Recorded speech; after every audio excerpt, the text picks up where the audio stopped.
이제 우리 하나님 말씀을 같이 보도록 하겠습니다. 하나님 말씀은 출애굽기 17장 8절부터 16절입니다. 제가 읽어드리겠습니다.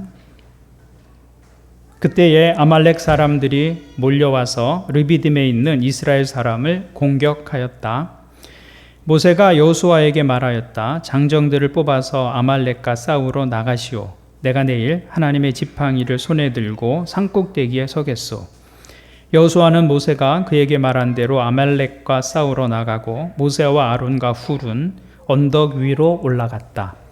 모세가 그의 팔을 들면 이스라엘이 더욱 우세하고 그가 팔을 내리면 아말렉이 더욱 우세하였다. 모세가 피곤하여 팔을 들고 있을 수 없게 되니 아론과 훌이 돌을 가져와서 모세를 앉게 하고 그들이 각각 그 양쪽에 서서 그의 팔을 붙들어 올렸다. 해가 질 때까지 그가 팔을 내리지 않았다. 이렇게 해서 여호수아는 아말렉과 그 백성을 칼로 무찔렀다. 그때 주님께서 모세에게 말씀하셨다. 너는 오늘의 승리를 책에 기록하여 사람들이 잊지 않도록 하고 여호수아에게는 내가 아말렉을 이 세상에서 완전히 없애서 아무도 아말렉을 기억하지 못하게 하겠다고 한 나의 결심을 일러주어라. 모세는 거기에 제단을 쌓고 그곳 이름을 여호와 니시라 하고 주님의 깃발을 높이 들어라. 주님께서 대대로 아말렉과 싸우실 것이다 하고 외쳤다. 아멘. 오늘 말씀은 이스라엘 백성들이 이집트를 탈출한 후에 광야에서 처음 경험한 전쟁의 이야기를 기록하고 있습니다. 이 싸움이 이스라엘 백성들의 첫 싸움이다라는 것이 중요합니다. 처음 싸움이라는 것은 앞으로 만나게 될 싸움들의 양상이 이와 같다는 것을 샘플로 보여주는 것입니다. 그래서 이 전쟁에서 이스라엘 백성들이 어떻게 이겼는가 그 비결을 아는 것이 모든 그리스도인들이 자기 인생에서 그 싸움에서 무엇을 붙잡아야 하는지, 어떻게 그 싸움을 이겨야 하는지 그 승리의 비결을 우리에게 알려준다라고 말할 수 있을 것입니다. 이 싸움에서 모세는 아말렉을 이긴 후에 제단을 쌓고 하나님을 향해서 이렇게 부르죠. 여호와 니시라고 부릅니다. 여기 니시라는 말은 히브리 말로 깃발이라는 뜻입니다. 그래서 여호와 니시라는 이름의 문자적 의미는 여호와는 나의 깃발이라는 뜻이 됩니다. 그리고 그 깃발이 의미하는 것은 승리입니다. 승리. 올림픽 경기에서 승리하면 그 나라의 국기가 개양되는 것을 볼 수 있습니다. 그때 그 깃발은 승리를 상징합니다. 그러므로 여호와는 나의 깃발이다라는 말씀은 하나님은 나의 승리라는 고백이죠. 우리에게 승리를 주시는 하나님이라는 고백입니다. 오늘 이 말씀 속에는 광야 같은 세상을 지나는 우리가 이 인생에서 만나는 싸움을 어떻게 승리할 수 있을지 그 승리의 비결을 우리에게 전해주고 있습니다. 먼저 우리가 알아야 할 것은 이스라엘에게 싸움을 걸어온 이 아말렉이라는 사람들이 도대체 어떤 사람들이냐라는 것입니다. 이 아말렉의 존재, 아말렉의 정체를 안다면 우리가 어떻게 싸울지도 알 수 있기 때문이죠. 아말렉이 누구냐? 창세기 36장을 보면 아말렉의 족보가 나옵니다. 아말렉은 누구냐면 에서의 손자입니다. 성경은 아말렉을 에서의 이름으로 소개합니다. 그러므로 에서를 알면 아말렉을 알 수 있는 것이죠. 에서가 누구냐? 에서는 야곱의 쌍둥이 형제입니다. 야곱과 에서는 한 어머니 태에서 태어난 쌍둥이입니다. 그런데 쌍둥이이면서도 이 두 사람은 성향이 완전히 정반대였습니다. 창세기 25장을 보면 에서의 삶을 특징 짓는 한 사건이 나옵니다. 그것은 에서가 자기 장자권을 팥죽 한 그릇에 야곱에게 팔아버린 것이죠. 그러니까 에서의 특징은 뭐냐면 순간적인 것, 충동적인 것, 그 본능적인 욕구를 채우기 위해서 하나님께서 중요하게 여기는 것을 포기할 수 있는 사람, 그것이 에서의 특징입니다. 그리고 이것이 나중에 에서 가문의 뿌리가 됩니다. 그리고 거기서 나타난 존재가 아말렉이다 이렇게 말하고 있는 것이죠. 그러므로 아말렉은 무엇을 상징하느냐? 자기 중심적 삶을 도모하는 그런 옛 성품을 의미하는 것이죠. 육체적인 삶, 그것을 상징하는 존재가 아말렉이라는 것입니다. 오늘 말씀을 보면 하나님은 내가 대대로 아말렉과 싸울 것이다 이렇게 말씀하셨습니다. 그러니까 아말렉은 단순히 하나의 국가나 민족을 지칭하기보다는 하나님을 대적하는 세력이라고 이해하는 것이 훨씬 더 올바른 이해가 될 것입니다. 영적인 것을 방해하는 세속적인 것일 수도 있고 성령의 소욕을 거스리는 육체의 정욕일 수도 있고 이런 존재들이 바로 아말렉이라는 것이죠. 아말렉은 그리스도와 그의 몸된 교회를 대적하는 악한 영적 세력의 상징이 되고 있는 것이죠. 그리고 아말렉과의 전쟁은 오늘날에도 모든 그리스도인들이 자기 삶에서 직면하고 있는 영적인 싸움의 한 모습을 보여주고 있다는 것입니다. 이 아말렉 어떤 사람들인가 그 특징에 대해서 신명기 25장을 보면 이렇게 말씀하고 있습니다. 당신들이 이집트에서 나오던 길에 아말렉 사람들이 당신들에게 한 일을 기억하십시오. 그들은 당신들이 피곤하고 지쳤을 때에 길에서 당신들을 만나 당신들 뒤에 처진 사람들을 모조리 쳐 죽였습니다. 이 아말렉의 특징입니다. 무엇이라고 말하고 있느냐면 이스라엘이 피곤한 틈을 타서 뒤에 처진 약한 자들을 집중 공격했다. 이렇게 표현하고 있죠. 여기 아말렉이 피곤한 사람들, 뒤에 처진 사람들을 공격했다는 말은 아말렉은 기회의 명수다라는 말입니다. 아말렉은 하나님의 사람들이 피곤한 틈을 놓치지 않는 존재다. 그런 뜻입니다. 뒤처진 낙오자들을 놓치지 않습니다. 오늘 말씀에도 보면 아말렉이 언제 이스라엘 백성들을 쳐들어왔느냐 8절을 보십시오. 그때에 아말렉 사람들이 몰려와서 이렇게 말하고 있어요. 그때라고 하는 시간 부사를 강조하고 있어요. 그때에 아말렉 사람들이 몰려와서 르비딤에 있는 이스라엘 사람들을 공격하였다. 그때가 어느 때예요? 이스라엘 백성들이 르비딤에 있을 때라는 말입니다. 그러면 르비딤에선 어떤 일이 있었는가? 17장 전반부를 보면 그 르비딤에서 이스라엘 백성들은 또다시 목마름을 경험합니다. 물을 찾는데 물이 찾아지지 않아요. 그러자 사람들이 또 모세에게 가서 불평합니다. 그 불평은 하나님을 향한 원망과 불평이었습니다. 그런데 이 사람들은 며칠 전에도 마라의 쓴물이 단물로 변하는 기적을 맛본 사람들이었어요. 그게 바로 16장에 있었던 사건입니다. 그리고 이날 아침에도 이스라엘 백성들은 하나님이 공급하신 만나로 아침을 먹은 사람들입니다. 그러면서도 이스라엘은 하나님께서 그 능력으로 오늘 내게 필요한 그 물을 공급해 주실 것이라는 사실을 믿지 못합니다. 그래서 모세에게 달려가서 원망하고 불평하죠. 우리를 광야에서 죽게 하려고 이끌고 나왔습니까? 이집트에는 우리를 묻을 매장지가 없었단 말입니까? 이러면서 모세에게 항의를 하기 시작합니다. 그 사건이 르비딤에서 있었던 사건입니다. 그리고 바로 그때에 아말렉이 쳐들어왔다라고 말하고 있는 것이죠. 그러니까 그때가 어느 때입니까? 이스라엘 백성들이 하나님을 신뢰하지 못하고 불평하고 원망할 때에 아말렉이 쳐들어왔다. 아말렉은 기회를 놓치지 않습니다. 우리의 삶에 원망의 태도가 나타날 때, 불평과 불만이 우리의 표정과 언어를 통해서 드러나게 될 때 사탄은 절대로 그 기회를 놓치지 않습니다. 그래서 우리의 부주의한 말 한마디, 행동 하나, 그것이 사단이 공격할 수 있는 기회를 제공할 수 있는 것이죠. 사단은 기회를 놓치지 않는다. 사단은 정확할 때 일합니다. 사단은 40일을 금식한 예수님에게는 떡을 가지고 와서 시험했어요. 무엇을 가지고 우리를 공격해야 할지 사단은 정확히 알고 있다 그 말입니다.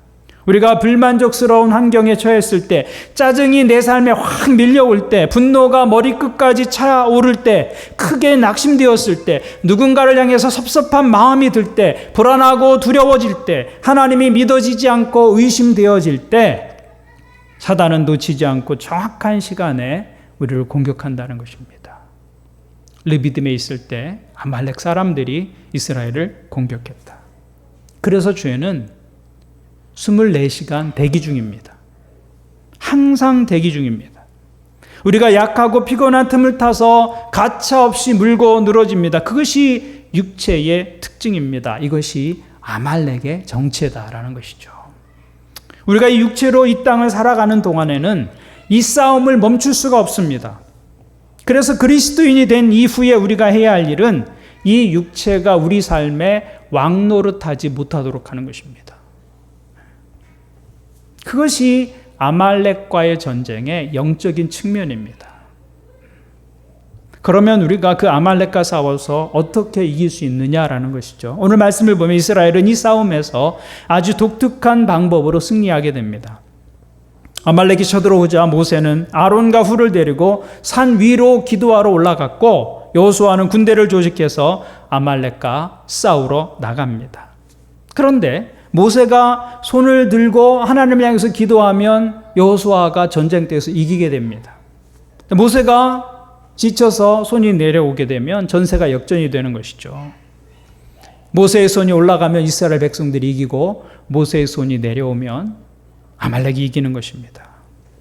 지금 모세가 산꼭대기에서 무엇을 하고 있습니까? 모세는 지금 기도하고 있습니다. 그러면 기도가 무엇이길래 아말렉과의 전쟁을 이기게도 하고 지게도 하는 것이냐? 이 아말렉과의 전쟁에서 기도가 왜 중요하냐? 그것은 아말렉이 어떤 존재냐와 연관되어 있습니다. 아말렉은 하나님을 두려워하지 않는 족속입니다. 하나님을 무시하고 자기 중심적인 삶을 추구하는 것. 그것이 아말렉의 특징이다, 속성이다라고 말씀을 드렸습니다. 그런데 우리의 싸움은 이 아말렉과의 싸움입니다. 우리가 그리스도인이 된 후에도 끈질기게 남아있는 싸움이 있다면 이 아말렉과 같은 자기 중심적인 삶, 그것이 우리가 끈질기게 싸워야 할 그리스도인의 싸움의 모습이 되는 것이죠. 자기 중심적이고 이기적인 삶에 대한 유혹, 이것은 끝나지 않습니다. 우리가 믿음으로 산다는 것은 자기 뜻과 자기 생각과 자기 유익을 따라 살지 않는다는 것을 의미합니다. 믿음으로 살겠다는 결심은 바로 그런 결심이죠.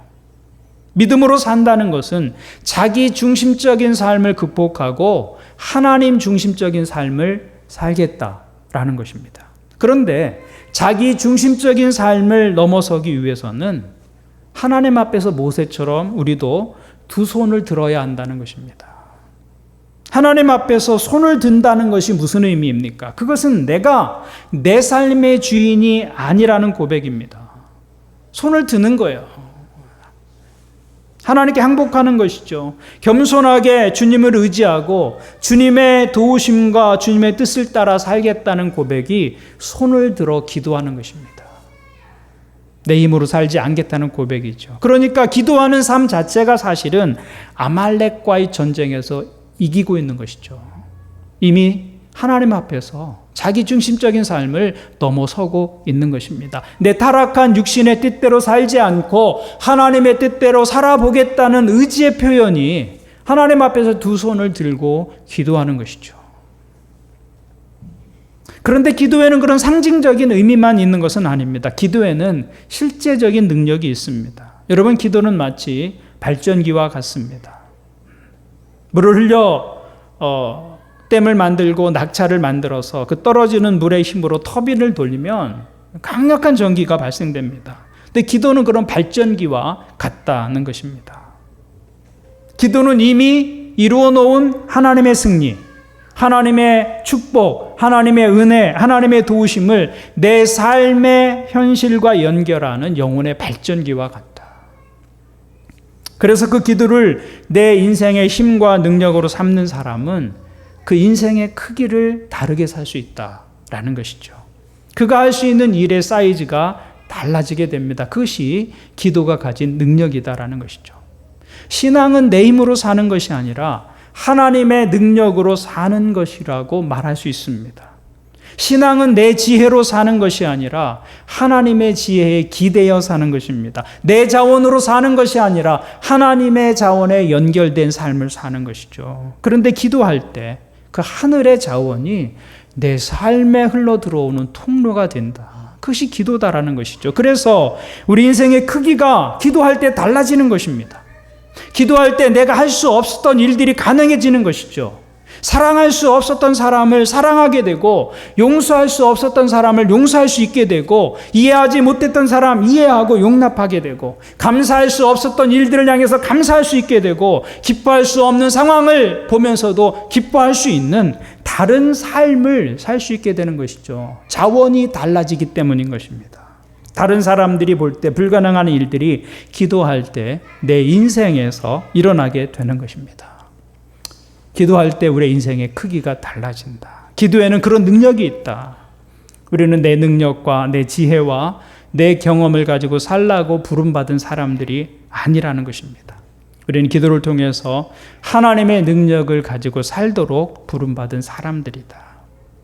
그러므로 내가 하나님을 의지하고 살고 있는가, 아니면 자신의 자원을 가지고 살고 있는가, 아주 쉽게 알 수 있습니다. 그 사람의 기도의 모습을 보면 알 수 있습니다. 하나님을 의지한다고 하면서 기도하지 않는다면 그것은 하나님을 의지하지 않는 것입니다. 분명한 것은 기도의 자리가 없는 사람은 그의 삶에 하나님의 자리도 없을 수가 있다는 것입니다. 기도의 자리가 없다면 하나님의 자리도 없을 수 있는 거예요. 그 사람이 입으로는 하나님을 믿고 신뢰한다고 아무리 말해도 기도하는 삶이 없다면 하나님 신뢰하지 않는 것입니다. 기도 없이 그리스도인의 삶은 불가능한 것입니다. 그래서 모세는 기도하기 위해서 산 꼭대기로 갑니다. 그것이 모세의 기도의 자리였습니다. 저는 오늘 예배하는 여러분들에게도 그런 기도의 장소가 있기를 바랍니다. 우리에게는 기도의 시간과 기도의 자리가 필요합니다. 어떤 사람들은 어디서든 기도하고 언제든 기도한다라고 말합니다. 물론 좋은 기도의 모습이기도 합니다. 그런데 기도를 위해서 정해진 시간, 기도를 위해서 정한 장소 없이 깊이 있게 기도할 수 있는 사람은 극히 드물다라는 것입니다. 정한 시간과 정한 장소 없이도 하나님께 집중할 수 있는 사람은 많지 않습니다. 그래서 우리에게는 구별된 기도의 시간이 필요한 것이고 구별된 기도의 장소가 필요한 것입니다. 그런 기도의 시간, 그런 기도의 장소 없이 사는 사람은 기도 없이 사는 사람일 확률이 높다는 것이죠. 오늘 여러분에겐 기도의 시간과 기도의 장소가 있으신가요? 여러분, 성경에 나오는 기도의 사람들, 믿음의 사람들을 보십시오. 그들은 모두 자기만의 기도의 장소를 가지고 있었습니다. 다니엘은 예루살렘으로 난 창을 열고 골방에서 기도했습니다. 베드로와 요한은 정한 시간에 성전에 올라가서 기도했습니다. 나다나엘은 무화과 나무 아래에서 기도했습니다. 예수님도 한적한 곳을 찾아 기도하셨습니다. 여러분의 기도의 자리는 어디입니까? 저는 여러분들이 개인적으로 기도하는 자리가 있기를 바랍니다. 가장 기도하기 좋은 곳은 교회입니다. 교회. 우리가 이곳으로 장소로 옮긴 지도 벌써 넉 달째 되어가고 있습니다. 아직 우리가 모이기에 용이한 상황이 아니라서 우리가 이곳에서 기도하는 것이 익숙해지지 않고 있지만 앞으로 여러분들이 이 예배당을 여러분의 기도의 자리로 만들어 가실 수 있기를 바랍니다. 기도의 자리가 있어야 우리는 기도할 수 있는 사람들이기 때문에 그렇습니다.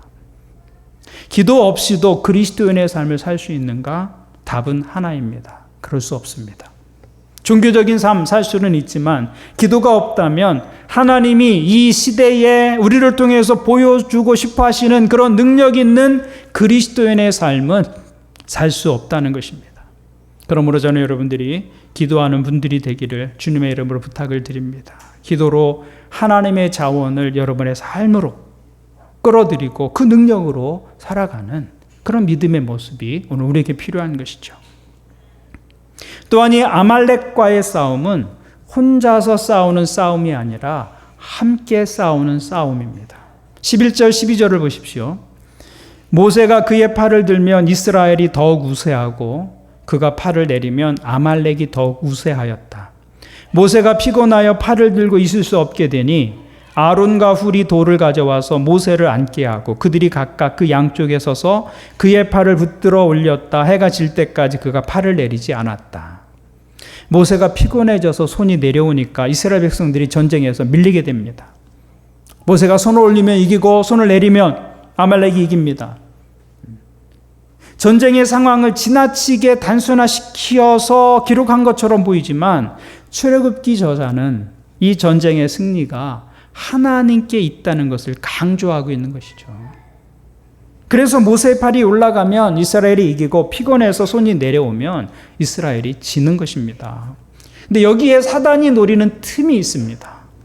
그것은 우리가 지칠 때라는 것입니다. 지칠 때. 우리가 지칠 때 사단은 그 틈을 파고드는 것이죠. 그래서 신앙생활은 혼자서 하는 것이 아니다라는 것입니다. 신앙생활은 지치면 위험합니다. 하나님을 떠나기 전에 전조 증상이 지치는 거예요. 지치는 거. 그런데 혼자 싸울 때 최대의 약점은 쉽게 지친다는 것입니다. 쉽게 지친다.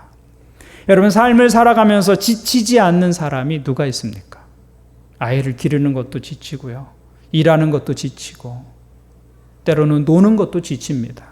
삶은 살면서 지치지 않는 사람들이 없죠. 우리는 다 연약한 부분이 있습니다. 그래서 살면서 지치지 않는 사람 없어요. 신앙이 좋은 사람도 지치기 마련이다라는 것입니다. 그래서 영적인 싸움에서 지치지 않으려면 반드시 주변에 함께하는 사람들이 필요한 것입니다. 혼자 싸우는 싸움은 금세 지치고 그 틈을 사단이 노립니다. 그래서 신앙생활엔 함께하는 동역자들이 필요하죠. 함께 기도하고 함께 격려하고 함께 위로하는 영적 가족이 필요합니다. 우리는 종종 잘 나가던 영적 리더들이 무너지는, 넘어지는 현상들을 보게 됩니다. 여러 가지 이유가 있지만 대부분은 혼자이기 때문에 그렇습니다. 혼자이기 때문에. 그래서 전도서는 이렇게 말씀하고 있습니다. 혼자 싸우면 지지만 둘이 힘을 합하면 적에게 맞설 수 있다. 세 겹줄은 쉽게 끊어지지 않는다. 한 사람은 쉽게 패하고 넘어진다는 것이죠. 저 사람은 그래도 맞설 수 있고 세 겹줄은 쉽게 끊어지지 않는다고 말씀합니다. 그래서 하나님이 우리를 구원하실 때 각 개인을 구원하시지만 우리를 성도로 부르신 것입니다. 성도. 무리로 부르신 거예요. 구원받은 무리로. 하나님이 우리를 하나님의 백성으로 부르셨지 한 사람으로 부르지 않으셨습니다. 그래서 우리는 기도할 때도 하늘에 계신 나의 아버지라고 부르지 않고 하늘에 계신 우리 아버지라고 부르라고 주님은 그렇게 말씀해 주신 것이죠. 하나님께서 우리를 복수로 부르셨고 공동체로 불러주셨기 때문입니다. 지치지 않고 싸우기 위해서는 절대 혼자여서는 안 된다. 함께하는 동역자가 필요하다라는 것입니다. 저는 요새 한 교우와 한 달 동안 특별하게 함께 기도하는 시간을 갖고 있습니다. 우리가 문제가 있을 때, 또 함께 고민해야 하고 해결해야 할 일이 있을 때 그렇게 연대하는 것이죠. 우리가 함께 기도하면서 책임을 나누어지면 혼자 갈 수 없는 그 길을 함께 갈 수 있게 되는 것입니다. 그것이 신앙 생활인 것이죠. 그런데 사람들이 모이다 보면 말도 많고 불필요한 오해도 생기고 나랑은 잘 맞지 않는 사람도 있습니다. 그런 일들을 경험하면 그럴 바에는 차라리 혼자서 신앙생활 하겠다라고 말하는 분들을 종종 볼 수 있습니다. 그 마음을 이해 못하는 것은 아니지만 건강한 신앙생활은 아니다라는 것입니다. 그런 사람은 나도 모르는 사이에 사단의 공격에 노출되기 쉽습니다. 그래서 모세에게도 아론과 훌이 필요했다는 것입니다. 기도를 부탁하고 함께 기도할 사람이 필요하고 격려를 해줄 사람들이 필요한 것이죠. 상처와 아픔을 함께 나눌 사람들이 반드시 필요합니다. 그것이 없이는 우리는 지치기 쉽다는 것입니다. 그래서 지난주일에 말씀드린 것처럼 가장 영적 단어는 서로입니다. 서로. 우리의 믿음은 서로라는 관계 속에 있어야 하는 것이죠. 그래서 교회 모임이 중요하고 또 목장의 모임이 중요합니다. 누구나 인생을 살면서 지치고 피곤할 수 있습니다. 그러나 그 순간 영적으로 지치지 않도록 믿음의 동역자들, 믿음의 동지들이 함께하는 것이 필요한 것이죠. 아론과 훌이 모세의 기도하는 손을 붙잡아 준 것처럼 함께 기도의 손을 들어주는 사람이 있어야 우리 영혼이 살 수 있다라는 것입니다. 힘들고 어려울 때 기도 부탁할 친구 하나 없다면 여러분은 전쟁에서 낙오한 군사와 같은 것입니다. 그 사람은 넘어지기 쉬운 외로운 인생을 살고 있는 것입니다. 그런데 말없이 다가와서 지친 팔을 거들어주는 사람이 있다면 그 사실 하나만으로도 우리의 삶은 용기를 얻고 격려를 얻을 수 있다는 것이죠. 저는 여러분들이 우리 교회와 목장을 통해서 아론과 훌과 같은 그런 사람들을 만나게 되기를 바랍니다. 그것이 믿음의 축복입니다. 피곤할 때 내 손을 잡아줄 수 있는 사람, 함께 기도하고 함께 격려하고 함께 아픔과 상처를 나눌 수 있는 사람, 그런 사람들을 우리 교회에서 또 여러분의 목장에서 만나게 되기를 바랍니다. 기억하십시오. 영적 싸움은 기도로 이기는 것입니다. 그리고 함께함으로 이기는 것입니다. 말씀을 정리하겠습니다. 모세는 아말렉과의 전투에서 이긴 후에 하나님을 향해 여호와 니시라고 불렀습니다. 여호와는 나의 깃발, 여호와는 나의 승리라는 의미입니다. 우리가 하나님 앞에 나가서 기도할 때 사실은 여호와 니시, 그 하나님의 깃발 아래 우리가 모이는 것이죠. 그때 그 깃발이 의미하는 것이 무엇입니까? 그 깃발은 그 사람 배후에 누가 있는지를 보여주는 것입니다. 군대 다녀온 분들은 사단의 기가 있다는 것을 압니다. 내가 어디에 속한 존재인지를 보여주는 것이죠. 그 깃발 아래 모일 때 우리가 무엇을 후원받을 수 있는지를 알게 됩니다. 군인들이 전쟁에 나갈 때 국기를 들고 나갑니다. 국기 자체에는 어떤 힘도 없습니다. 그러나 그 깃발이 의미하는 것이 있습니다. 그 깃발 아래 모여서 싸우는 사람들의 배후에 누가 있느냐, 그것을 보여주고 있는 것이죠. 그들의 싸움을 지원하는 존재가 누구인가, 그 능력과 자원하는, 그 지원하는 그 공급, 그 배후의 세력들이 누구인가를 보여주는 것이 그 깃발이라는 것이죠.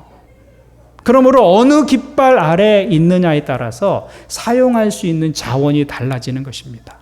그렇다면 우리가 하나님의 깃발, 여호와 니시가 하나님의 깃발 아래 모였다면 우리는 하나님의 능력과 하나님의 자원이 우리의 것이다라고 말하고 있는 것이죠. 그것이 여호와는 나의 깃발, 여호와 니시라는 이름이 우리에게 주는 의미입니다. 그것이 기도가 가진 능력이다.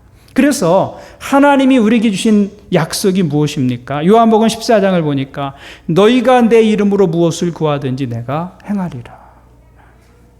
로마서 8장을 보니까 자기 아들을 아끼지 않으시고 우리 모두를 위하여 내어주신 분이 어찌 그 아들과 함께 모든 것을 우리에게 선물로 거저 주지 않으시겠습니까? 이것이 여호와 니시, 하나님이 우리의 깃발이라는 말의 의미입니다. 그 깃발 아래 있으면 그분의 능력이 우리의 능력이 되며 그분의 지혜가 우리의 지혜가 되고 그분의 승리가 우리의 승리가 되는 것입니다. 그러므로 기도의 손을 드는 성도를 이길 것이 세상엔 없다라는 것입니다. 우리는 약하지만 기도하는 성도는 약하지 않습니다. 우리는 작지만 기도하는 사람은 결코 작지 않다라는 것입니다. 오늘 이 아침에 예배하면서 나는 무엇으로 살고 있는가를 생각해 보십시오. 여러분의 인생의 자원을 점검해 보십시오. 믿음은 기도를 자원으로 사는 것입니다.